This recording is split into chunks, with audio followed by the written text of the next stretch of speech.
very opposite to each other. Hey y'all, my name is Nat. I hope you're having a terrific day today, and for this video we are going to be doing my mid-year reading stats. Alright, before I get into anything bookish, make sure to hit like and subscribe down below, as well as tell me in the comments how many books have you read so far this year. So we are nearing the mid-year, so as per usual, I want to do a check-in on all of my reading stats, and I love doing these videos. They definitely kind of remind me what I need to be focusing on, but also see how my reading year is going so far, and I can honestly say, this year, I think it's going pretty great. I do want to mention the fact that technically, this isn't filmed at the perfect halfway mark. If I was doing that, it would be like June, actually I think technically it would be like July 2nd, but that's not going to happen in terms of filming and editing and all that sort of stuff. So as of June 18th, these numbers are accurate. So as per usual with these videos, we're sitting at my desk. I'm going to be looking at my computer screen a lot. I apologize, but I will have the graphs up here for you guys to see as well. So starting out with the easy totals, thus far I have read 68 books this year, and my goal is 120, meaning I'm ahead of the curve. That's fantastic. I am so happy. Between those 68 books, I have read 19,744 pages. Insane. Beautiful, amazing, fantastic. That does include converting audiobook hours to pages, but in regards to audiobook hours, thus far I've listened to roughly 142 hours. That's crazy, but this number is a little bit misleading as this is at 1x speed. However, my normal listening speed is roughly 2x, sometimes 2.5. It kind of depends. I am slowly going faster, and I'm very proud of that fact. So going off of those numbers, in regard to the format I read these books in, I have read 17 audiobooks.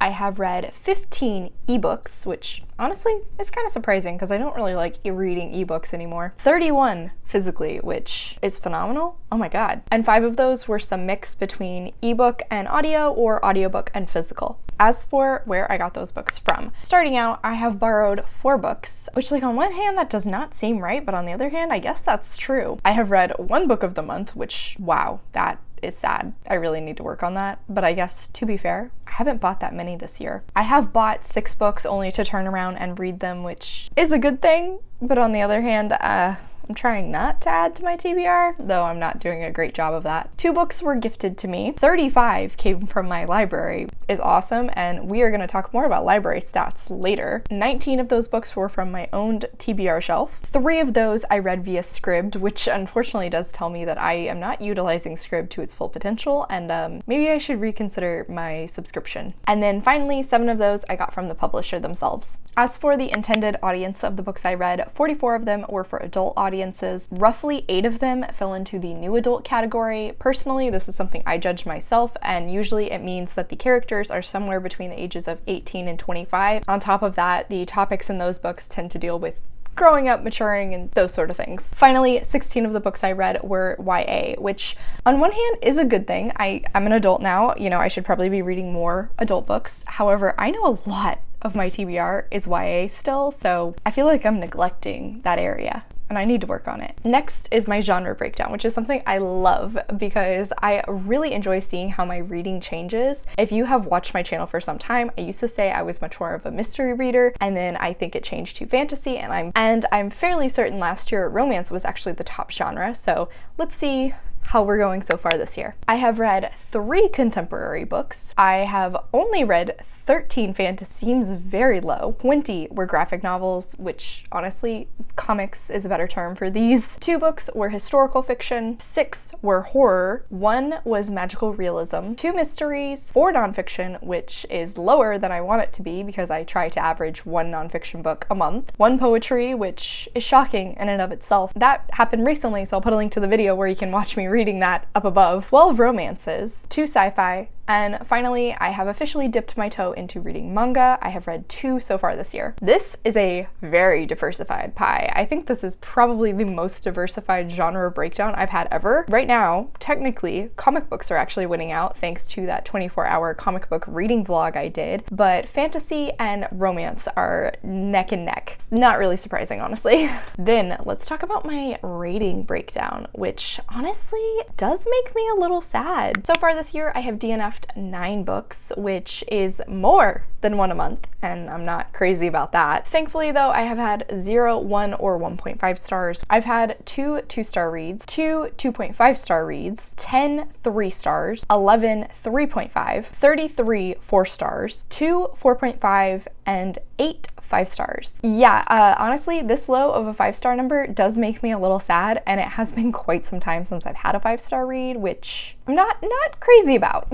Next is a new one that I started tracking this year, and that is the publishers of the books I'm reading. I've read 4 books from Simon & Schuster, 10 books from Macmillan, 2 books from Image Comics, 13 from Penguin Random House, 1 from the New Press, 6 from DC, 4 from Source Books, 5 from HarperCollins, 7 from Hachette, 2 which were independently published, 1 from Monotony Press, 12 from Marvel, which kind of makes sense, and 1 from Diversion Books. This one I just thought was kind of interesting, especially when looking at like publishers that I request from on NetGalley. I was very curious to see who I read the most from. Next stat, looking at the books that I read which are own voices. This means the author is writing about something that is personal to them, whether it be based on their race, their ethnicity, their sexuality, their disability, or possibly their religion. This one is definitely sort of based on my own research, so take these numbers with a grain of salt. Of the 68 books I've read so far this year, 26 would fall into the own voices category. So then jumping off of that, let's start looking at the author statistics I have. So for author identity, I have read from 63 cisgendered authors. I've read from 1 intersex author, and then 4 authors who fall under the transgender umbrella. In terms of genders, I have read from 47 female, which is pretty par for the course, 18 male, and 3 non-binary.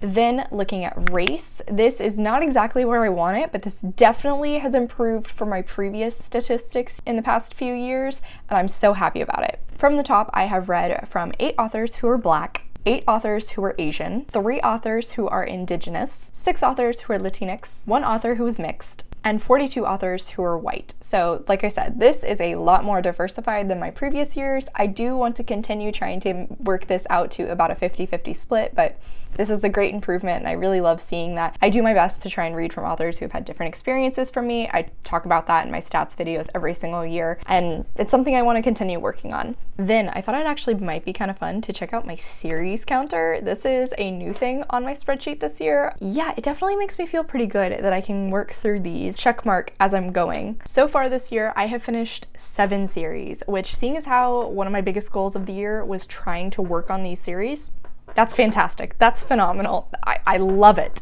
I've also unfortunately DNF'd 2 series. I have started 4 new series, unfortunately, which is kind of the opposite of what I've been wanting to do, but I have also made progress on 8 other series, which I'm in the middle of. No, I DNF'd 3 series so far this year. I think that's right. Now, next, like I said, we were gonna come back to my library books because I have this one spread that showcases how much money I save by reading these books from my library. I highly recommend utilizing this spread. I will put a link to the book tracking spreadsheet I use in the description if you're interested. So thus far this year, I have checked out 30 books. This includes ebooks, audio, or physical. That currently puts me at about 90% success rate. And in regards to the amount of money I have saved, $505.24. Fantastic. Oh my god. Then, like I did last year, I thought it'd be interesting to check out some of the stats that Storygraph actually keeps. Storygraph is an alternative to Goodreads if you're unaware. It has a lot more customizability than Goodreads does, and you're not constantly being bombarded with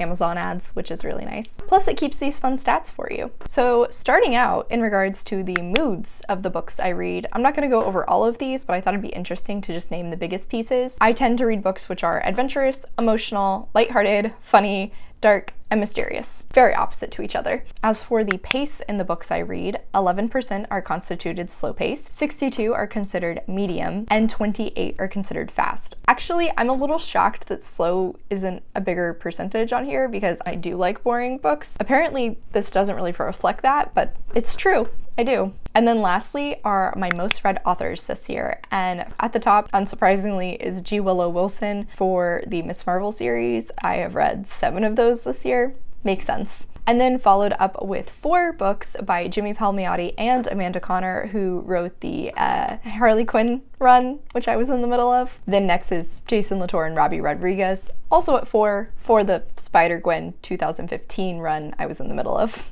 So these reflect the fact that, yeah, I've read a lot of comics so far this year, which is phenomenal. Definitely need to do that comic book reading vlog again. That was great when it comes to my comic TBR. Then finally, something I still find very interesting to look at is the Gantt chart, which shows a breakdown of how long it takes me to read the books I'm reading. Most of the time, this reflects exactly what I already know. I read physical books a lot slower. I read ebooks even slower than that. Sometimes, if I have to not right now a book, it takes me a while to come back to it. For example, with Count Your Lucky Stars, you can see I wasn't actually reading that book that long. I just put it down and then I pick it back up for a chapter once in a while. Yeah, that one took me about 45 days to finish, apparently. 𝗖cie took me about 10 days, which makes sense because that book is over 500 pages. Obviously, a lot of my comics I finished in a day. On the whole, I think I would actually say these numbers do look like they're shrinking, which means I'm working through my books faster, and that's great because it means my count is also going to go up. All right, y'all, so that is it for today. Thank you so much for coming to my channel. I really appreciate it. Make sure to hit like and subscribe down below. I have all my socials as well as a few ways you can support me linked in the description. I come out with videos on Monday and Friday, but until then, I hope you continue to have a terrific day. Love you, bye!